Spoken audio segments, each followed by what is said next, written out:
मतदाराचं नाव आणि त्याच्या वडिलांचं नाव हे सेम टू सेम आहे. आता पहा तुम्ही, विठ्ठल झाड, विठ्ठल झाड, विठ्ठल रामचंद्र झाड, विठ्ठल रामचंद्र झाड 108 यादीतले आहेत.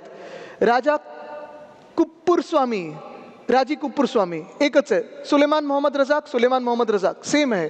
पुन्हा एकदा यांचे सगळ्यांचे फोटो आपण भुरकट केलेले आहेत, कारण आपल्याला कोणाला प्रायव्हसीमधून त्रास द्यायचा नाही आहे.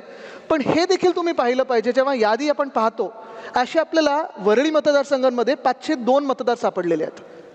म्हणजे वडिलांचं नाव पण तेच आहे किंवा रिलेटिव्हचं पण नाव तेच आहे आणि स्वतःचं पण नाव तेच आहे.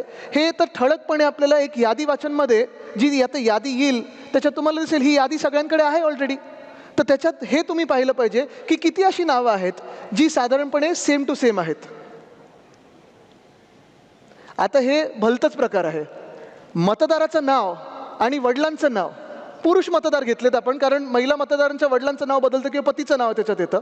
पण हा जर प्रकार पाहिलात तुम्ही, ह्यांचं नाव काय आहे? गिरीश गजानन म्हात्रे. वडील कोण आहेत? भांजी पटेल.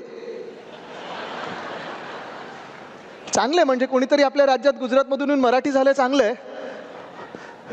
आता ह्यांचं नाव आहे काय? डुयोडाप रामवंदन यादव आणि वडिलांचं नाव आहे सहुदेव वाघमारे. ह्यांचं नाव आहे संतोष कुमार सरोज आणि वडिलांचं नाव आहे राधेश्याम. बरं, ह्याच्यात घर क्रमांक ठीक आहे, पण बाकीचं काय तिथे दिलं नाही आहे. असे मतदार आपल्या मतदारसंघामध्ये म्हणजे वरळीमध्ये 720 सापडलेले आहेत.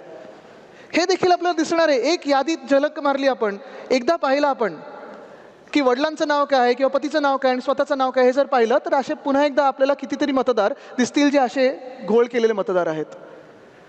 आता हा एक भन्नाट प्रकार झालेला आहे.